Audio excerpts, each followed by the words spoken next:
Hi friends, welcome to Sugi Mango Kitchen. இன்னைக்கு நம்ம fridge நல்லா நீட்டா எப்படி க்ளீன் பண்ணலாம் அப்படிங்கறத தான் பார்க்க போறோம். இதுக்காக ஃபர்ஸ்ட் வந்து switch ஆஃப் பண்ணி plug வந்து உருவி எடுத்துக்கோங்க.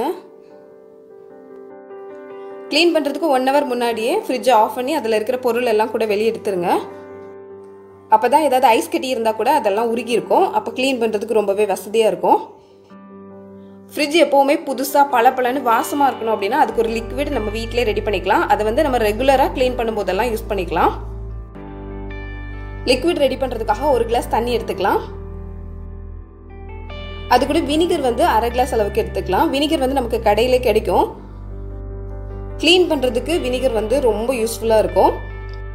ஒரு ஸ்பூன் அளவுக்கு பேக்கிங் சோடா போட்டுக்கோங்க. நம்ம சமையலுக்கு யூஸ் பண்ற சோடா உப்பு தான். இது போட்டோம்னா இந்த மாதிரி நுரைச்சு வரும். எதிலாவது நல்ல கரை இருந்தது அப்படினா அதை க்ளீன் பண்றதுக்கு நம்ம பேக்கிங் சோடா பயன்படுத்தலாம். இது வந்து பாதி லெமன் எடுத்து அதுல பிழிஞ்சு விட்டுக்கோங்க. இது நல்ல வாசமா இருக்கும் அதுக்காக. இந்த லெமன் தோல் வந்து நம்ம பத்திரமா வச்சுக்கலாம். இதையும் நம்ம ஃப்ரிட்ஜ் க்ளீன் பண்றதுக்கு யூஸ் பண்ண போறோம். இந்த லிக்விடை நல்லா கலக்கிட்டு நம்ம ஒரு ஷாம்பு பாட்டில்லையோ இல்ல ஸ்ப்ரே பாட்டில்லையோ எதுலயோ ஊத்திக்கோங்க. பாட்டில்ல ஊத்துனதுக்கு அப்புறமா நல்லா குலுக்கிக்கோங்க. அந்த பேக்கிங் சோடா நல்லா கரையணும். இப்போ வாங்க ஃப்ரிட்ஜ் க்ளீன் பண்ண போலாம். இப்போ ஃப்ரிட்ஜ்ல இருக்கிற ரேக் ஒண்ணொண்ணா எடுத்துக்கலாம். இது கண்ணாடியில இருக்கிறதுனால கொஞ்சம் கவனமா எடுங்க. இந்த டோர்ல இருக்குறதும் எடுக்க முடியும். முடிஞ்சதுனா எடுத்துக்கோங்க. அது வரல அப்படினா அது அப்படியே விட்டுருங்க. ஏன்னா கிளாஸ்ல இருக்குறதுனால ரொம்ப கஷ்டப்பட்டு எடுக்க வேண்டாம். இதல ஃபர்ஸ்ட் ரெண்டும் எடுக்க முடிஞ்சது. அதுக்கு அப்புறம் எடுக்க முடியல. அதனால நான் அதை அப்படியே விட்டுட்டேன். இப்படி எல்லாத்தையுமே கீழே எடுத்து வச்சுக்கோங்க. இப்போ நம்ம க்ளீன் பண்ண ஆரம்பிக்கலாம். இந்த ஷாம்பு பாட்டில்ல ஊத்தி வச்சிருக்கிறத ஃப்ரிட்ஜ் ஃபுல்லாவே நம்ம ஸ்ப்ரே பண்ணி விட்டுக்கலாம்.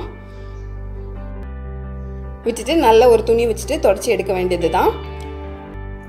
துணி நல்லா டஸ்ட் ஆயிட்டு அழுக்காயிடுச்சு அப்படினா அது வந்து ஒரு தடவை தண்ணியில நனைச்சு பிழிஞ்சு எடுத்துக்கோங்க. அதுக்கு அப்புறம் ஒரு ட்ரையான துணி எடுத்துக்கோங்க. காஞ்ச துணி வச்சு அதுக்கு மேல நல்லா தொடச்சி எடுத்துக்கோங்க. ஈரம் போகிற மாதிரி. இந்த மாதிரி எல்லா பக்கமுமே நம்ம அந்த லிக்விட் வச்சு க்ளீன் பண்ணி எடுத்துறலாம். ஏதாவது கரை இருந்தது அழுக்கு இருந்தது எல்லாமே வந்துரும். இப்போ இந்த போர்ஷன் ஃபுல்லாவே இந்த மாதிரி க்ளீன் பண்ணி முடிச்சாச்சு. இனிமே டோர்ல இருக்குறது மட்டும் தான் க்ளீன் பண்ணனும்.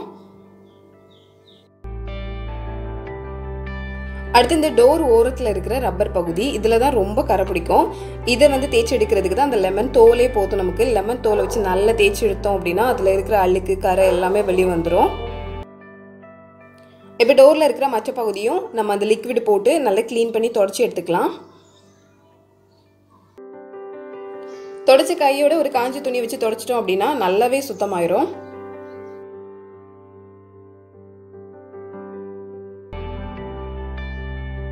இப்போ நம்ம உள்ள இருந்து எடுத்து வச்ச அந்த கண்ணாடி ரேக் பாக்ஸ் எல்லாமே நார்மலா விம் லிக்விட் போட்டு நல்லா தேய்ச்சி வெயில்ல காய வச்சிட்டா போதும். பளிச்சுன்னு மாறிடும்.